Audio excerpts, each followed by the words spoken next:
Man, I'll tell you the answer to how to be consistent. Pick something you love. That's literally it. If you wanna increase your chances of staying consistent in doing something, pick the thing that you're obsessed with and pick something you really love to do. And once you do that, it'll be hard to stop. And if it's hard to stop, that means you're going to keep going. And if you keep going, it's going to be very easy to stay consistent. It's really hard to be consistent in doing something that you hate doing.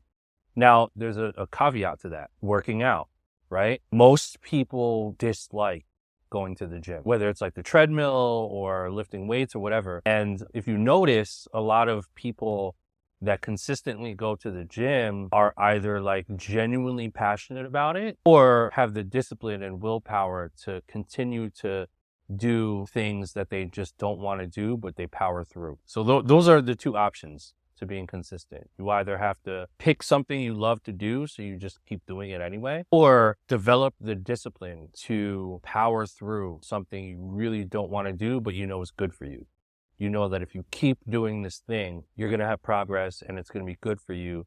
You hate doing it and you don't want to do it, but you get up and you get off your ass and you go do it. So those are your two options. That's really it. There's no in between. You know what I mean? If you like doing something, then you're not going to be consistent.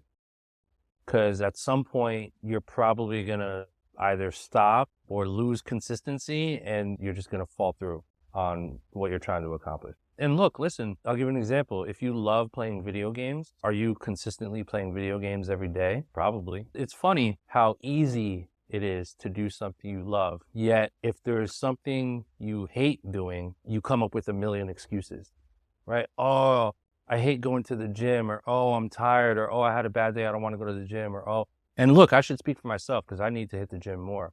But when you dislike doing something, it's easy to find a million excuses to not do it. But when you find something you love to do, you'll make time. You'll find a million reasons to want to do it over something else, right? So if you're passionate about playing video games, like if you love playing video games, you're going to make time, bro. Even if you don't have time. If you work 50 hours a week, but you love video games, trust me, you're probably going to play in the morning. You're probably going to play once you get home. You're going to neglect other things and you're going to commit to that thing that you love. That's why I always say, if you want to be consistent with something and you want to get really good at something, either choose things that you love to do or find joy in something and then grow from there, right? I think the smarter thing to do is finding joy. I think that's extremely powerful.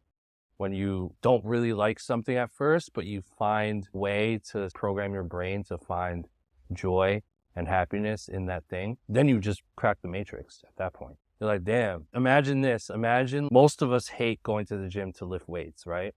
But imagine if you had the same passion as you do with music and making beats or rapping or singing or being artistic or whatever it is you're doing. Imagine having that same exact passion, but for weightlifting. Bro, you're gonna be fucking ripped in 6 months and you're gonna stay ripped for the rest of your life because you genuinely love lifting weights and going to the gym and you're making time to do it every day. There's your answer. You know what I mean? People don't go to the gym because they don't like it, bro. Most people don't like it for multiple reasons. It's boring, or maybe they have an insecurity that they don't like, or an insecurity problem, or like they're impatient, like, oh, I don't see results yet. Like it could be a number of things, but generally speaking, people don't go because they just don't like it. Not fun or pleasurable. But if you find fun and pleasure in going to the gym, bro, probably you're on your way. You know what I mean? I always say, man, try a bunch of things and find the things that you love to do and then just hyper focus on that. Become obsessed with that one thing and just keep going. FaZe Mega said going to the gym isn't really necessary. Just go for a walk. That's true to a certain extent. Yeah, no, you're right.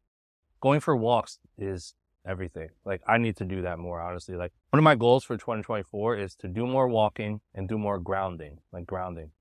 What does your manifest thought routine consist of? Okay, I'll tell you. Ooh, I like that one.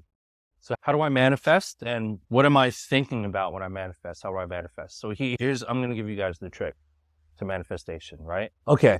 So here's the thing. If you want to manifest positive things in your life, whether it's you want to manifest healthy relationships, you want to manifest more love, you want to manifest money, you want to manifest placements, you want to manifest just anything that you are pursuing that you really want to do.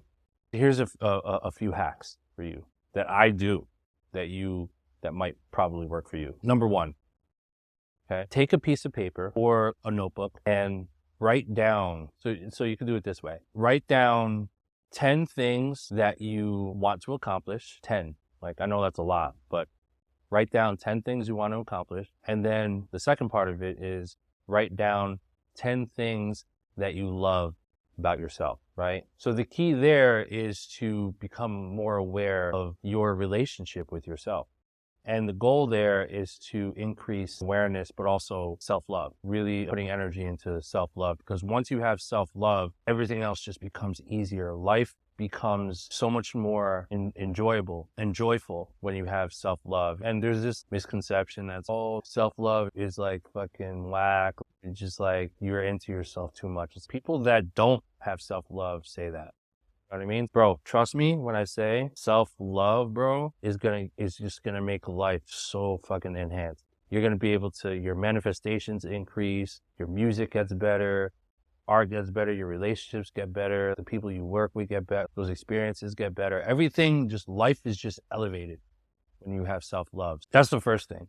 The second thing is practicing visualization, right? So here's how I practice visualization. So right now, people say like meditation or smoking weed, I don't know, or all this crazy stuff, which like some of that stuff is cool and some of that stuff's true, obviously. But here's a really easy way to practice visualization and manifestation. So here's what you do. Basically, what you're gonna do is before you do something, it could be anything and everything, before you do it, right? Most of us think about what we're about to do, right? So if I want to go make mushroom tea, right? Like what I just did. If I want to go make mushroom tea, I know what I have to do, right? You go, you get the mug, you put the mushroom, you put 2 scoops in, hot water, you mix it, and you're good, right? Maybe a little bit of milk, whatever. I don't use milk, but do that, right? But before I make my mushroom tea, I have to think about it first, right? Like I have to have the idea, like the thought has to enter my head, like, ooh, I want mushroom tea. I'm not just gonna like blindly, lifelessly, just like randomly go make it. Like I have to have a thought, and then my subconscious is basically kicking in and saying, okay, yeah, go make the tea. It's gonna be easy, right? Go make it. And it is easy to make, right? So here's what you do. Before you do something, what you want to do is you want to imagine what it will be like. Imagine the experience. Play the experience out in your head, right? Even a small exercise like this, right? If you want to go make a cup of coffee, before you do it, like right before you physically go do it for real, imagine yourself, like it's almost like your soul has to exit your body and watch you.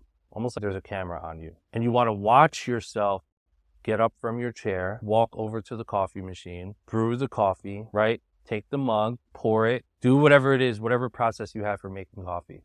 You want to play that out in your head and pretend that you're watching yourself do it, right? And you're going to do it quick. You're not going to sit there and like for 5 minutes and keep envisioning it. No, you're going to do it quick, right?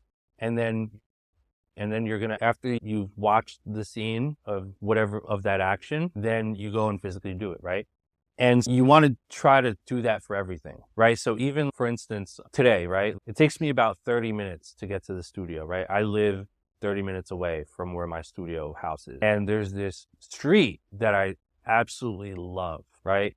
There's this local route that I like to take. So in order for me to get to the studio, I either have to take the highway or take like this street. And there's this street that I absolutely love because it's like, it's hidden. There's all these crazy trees and there's like mansions everywhere and there's like gated communities and it's such a crazy neighborhood, right? It's like my goal is to move to that neighborhood. So I personally love to drive through this street. It takes about 5 minutes longer to get here because it's a local route, but I like taking that, especially at night. So before I came here, before taking that street here, I envisioned myself driving through that street and just like windows are down and like smelling the fucking fresh air. It's like by the water too. So like you're getting that water and it's like nice and cool. And it's nighttime, the windows are down and I'm bumping Dilla or whatever it is. And I'm just driving, right? And that right there is like a euphoric experience. I envision it first before I leave. I envision myself doing quick, just like a quick little 30-second vision. And then I get that serotonin boost. I get that excitement, right? Because remember, your brain doesn't know the difference between thought and real life. It literally does not know the difference. I think about that little moment of driving my car with the windows down through this amazing street, looking at the mansions, just like, fuck, man, this is boss shit. Like, I'm gonna live here one day, And so I envision it for a few seconds and then I go do it. So in that way, I get to experience it twice, right? So my brain gets 2 doses of that serotonin high. And so that's basically what you want to do, is practice envisioning things first, even small things, right? If you have a session with someone, envision where it is, even if you've never been to the studio before. Like, create a picture in your mind of who's there, what it's like, what you're saying, what you want to say, what your conversation is with this person. Even imagine, it's like writing your own story. You get to create your own story in your head first, and then you go do it for real, right? And it doesn't have to be exactly the same. Jordan Fox said sports helped with practicing visualization. Hell yeah. Sports is fucking perfect for visualization, especially tennis. Jordan, I don't know if you play tennis, but for all my tennis players out there, that's the only sport that I'm good at. But I kind of got a tennis fit today too. I don't lie.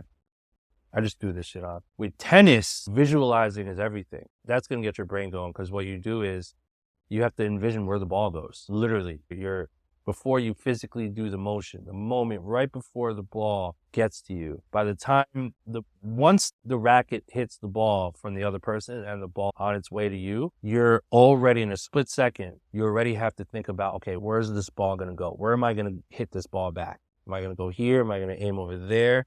Right? And it's all happening so fast, but it's good for your muscle memory, for your brain.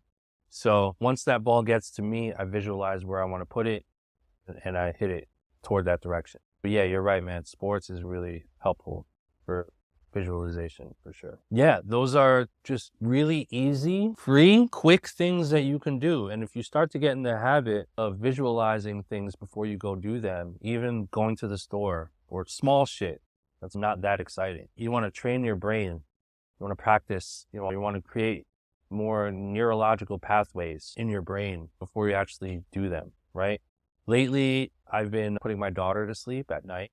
So I do dinner with her. She takes a bath, and then I put her to sleep, pajamas, and I read her book. We read books together before I put her to bed. And so lately, I've been like envisioning like what that's going to be like before I do it. Like during the day, I'm like, man, I just have these quick little thoughts of like her in like a specific type of pajama, and then the type of book we're reading together, and then what time it is, what kind of food she's eating, having dinner together, so it's been great. It's like my favorite part of the day, just like I'm with her at night and then putting her to bed. It's like literally my favorite thing to do right now. Great. So yeah, try it. I guarantee you there's nothing to lose when you do shit like that. Manifestation, guys. It's like a really cool thing that you can practice. For sure. I guarantee you it's going to help. There's no way it's not going to help. Okay, I'm out of here. I'm going to go try to be productive with the music. I'm not trying. I'm going to make some shit. I'm working on some cool stuff.